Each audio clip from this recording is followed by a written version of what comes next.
Hey, what's up guys? This is Anthony from Anthony's Customs, and for this review, we are looking at the Hiya Toys Exquisite Mini Alien Covenant XENOMORPH figure. So this is basically your standard Xenomorph, but from the newest movie, so it's got the most updated look.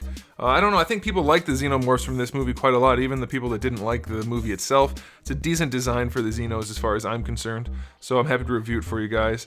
And it's got some pretty good things, and some things that aren't so great, so let's go ahead and get it off the stand and take a closer look.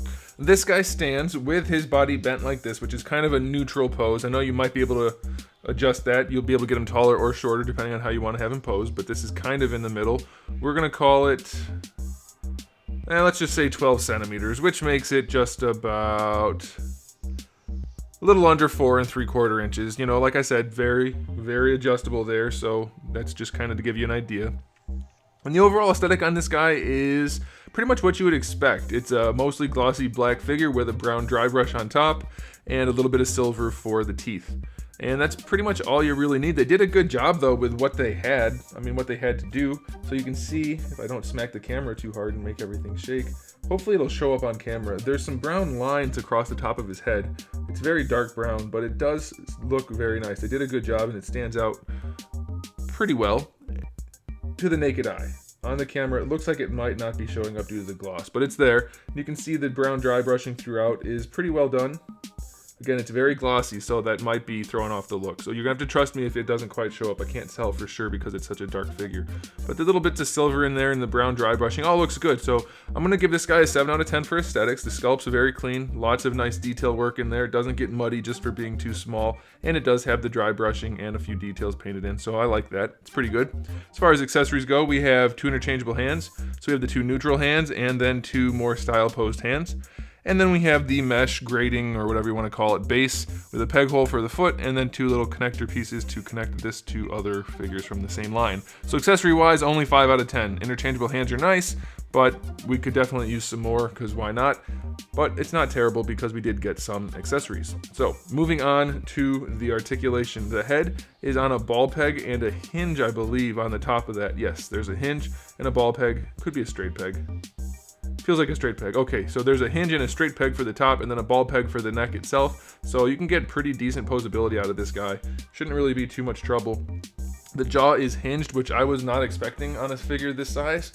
So that's really nice. It works wonderfully. And then we have the inner jaw also, which is actually retractable. So I was not expecting that. That is very nice. The only problem is once you open this up, it's very tiny and hard to grab. That's what she said, but it does work as long as you can maybe get some tweezers in there, or maybe you have small fingers and can pull it out. But I love the fact that they included on a figure this scale.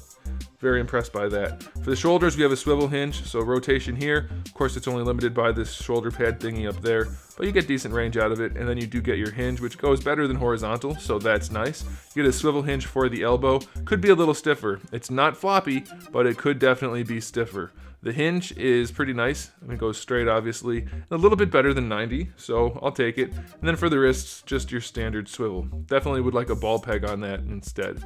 For the torso, it's a ball peg. It doesn't have the best range, but it does go forward a decent bit, and side to side is nice. Doesn't go very far back, unfortunately. I think that would have been a nice addition. Rotation is kind of limited. For the hips, you just have your ball peg and then the socket, which swivels into the thigh. So you do get a little bit of a thigh swivel there, but that's mostly just working on the ball peg itself. Bringing the legs forward, essentially it just works like a swivel, or a cut joint as some people call it. So there's not a whole lot you can do with hips like this, especially at this scale. So I think it's acceptable, but it's not the best. It'll just get the job done. For the knees, we have a swivel hinge at the top, which lets the leg rotate like this if you wanted to. I don't know why you would. There is a hinge in there. Doesn't have the greatest range, but it's there. Then we have another hinge down here, which is sufficient. So that's pretty good. And then for the ankle, we get a hinge down here and another hinge at the toe. So you can decide if you want to have him standing up on his toes or have more of a flat-footed pose. Totally up to you. And then lastly, for the tail, it's a bendy tail, which has bendies going all the way down to here. So that's pretty good. It's a good bendy tail. It works pretty well. Not the best in the world, but it's definitely sufficient. So overall, the articulation on this guy is not too bad. Joints could be a little bit tighter and a little bit more effective, but at this scale, I think that's pretty much the standard. I don't think I've ever seen like any MU figures.